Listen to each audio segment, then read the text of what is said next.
it just shows that if you set your mind to something and just are dedicated, that anything is possible.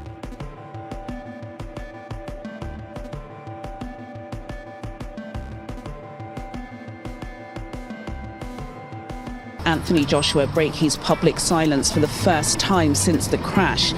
In a post that was shared to Instagram, the world heavyweight champion released an image alongside what appears to be perhaps the parents of Ghami and Ayodele, offering a quiet but powerful tribute to Jake Paul's first words after coming face to face with Anthony Joshua carried a heavy, unsettling weight following the crash.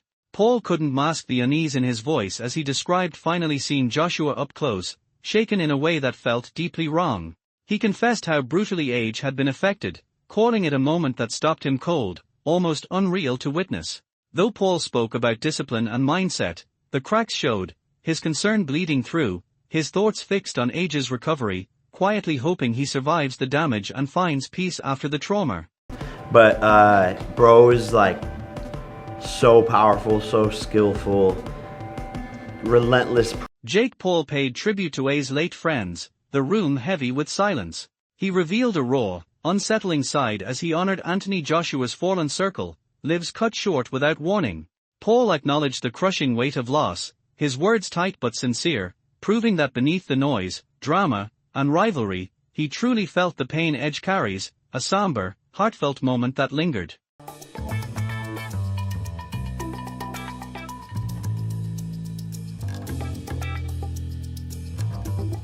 Anthony Joshua broke down in uncontrollable tears at Sina and Lat's funeral after being discharged from the hospital, the aftermath of the crash still clinging to him like a shadow.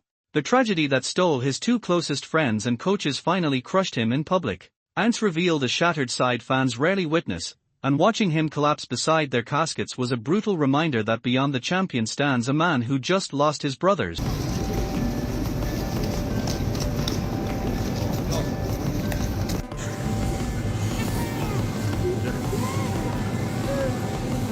Spencer Fear revealed he met Anthony Joshua at the funeral shortly after Ash was discharged from the hospital, a meeting heavy with unspoken grief. Emotionally drained yet fiercely determined, Ash forced himself to stand where it hurt most, honoring his fallen friends. His silent embrace and brief, trembling moment with Fear exposed a haunting truth, that beyond the brutal fight world, he is simply a grieving man, still trapped in shock, still processing the loss, still reeling as tragedy ripped through his inner circle without mercy.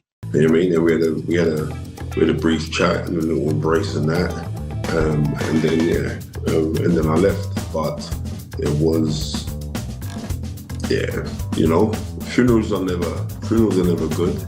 But Johnny Nelson stepped away from the cage and delivered a brutal truth most boxing fans refuse to face. This was never about titles, belts, or massive paydays. It was about two men gone forever and the irreversible wreckage left behind for their families. As an analyst, the weight in his voice was unmistakable, heavy with reality, because for AZ, this pain cuts far deeper than boxing ever could, leaving scars no victory can erase. Talk about these two young men that lost their lives and their families, how it's affected their families. So you want to concentrate on AJ, how's it going to affect AJ, instead of concentrating on how's it affected the people that have lost. Counterpunch boxing reflected on life's cruel twists in a way few analysts ever dare, stripping away comfort and illusion. Anthony Joshua survived a horrific crash that stole two of his closest friends, leaving survival feeling like a burden instead of relief. The moment exposes a savage truth, that sometimes the strongest are made to suffer first. Inside the ring or far beyond it, nothing prepares you for loss this deep, a chilling reminder of how fragile life truly is. You look at it's always the people that are the best, or, that end up going first. And you examine like, well, why wasn't it me, or why did this have to happen? Anthony Joshua once reflected on life with his friends before the crash, sharing wisdom that now echoes with a painful, almost haunting clarity.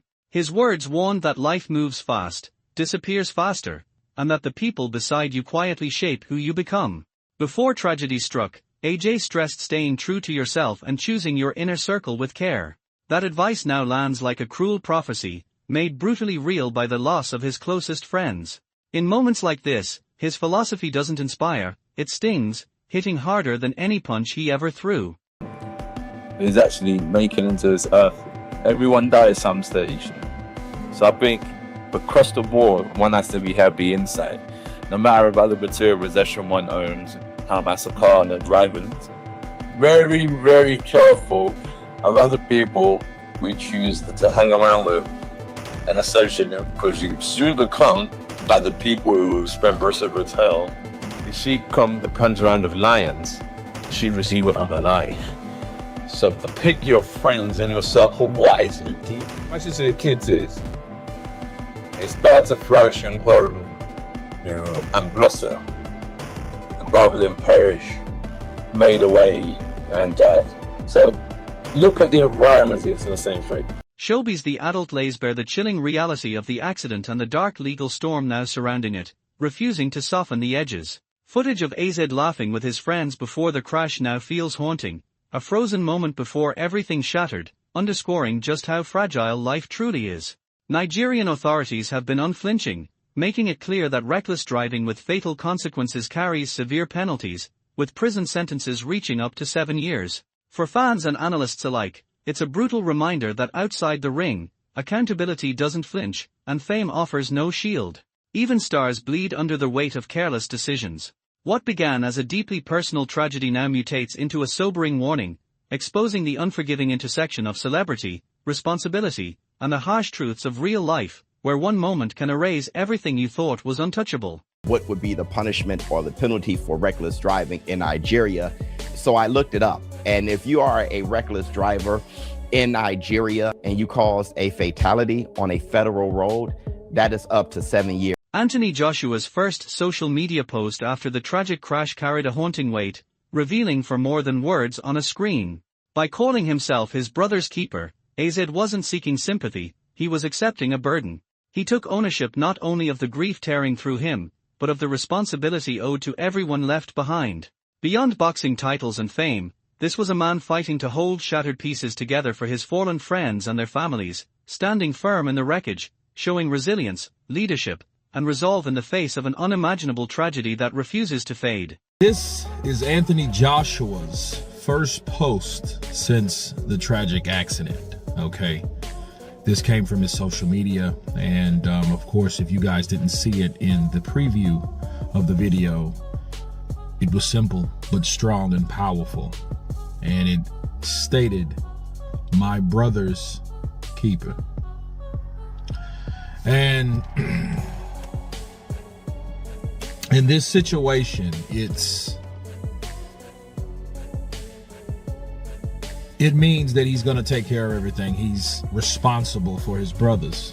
Gerald Miller voiced deep empathy for AZ despite never being personally close, cutting through distance with raw understanding. He captured the crushing mental toll this tragedy inflicts on everyone connected, from family and friends to rivals watching helplessly. The chaos unfolding online only sharpens the pain, proving that surviving the crash was just the beginning, because processing grief in public becomes an entirely different, relentless fight.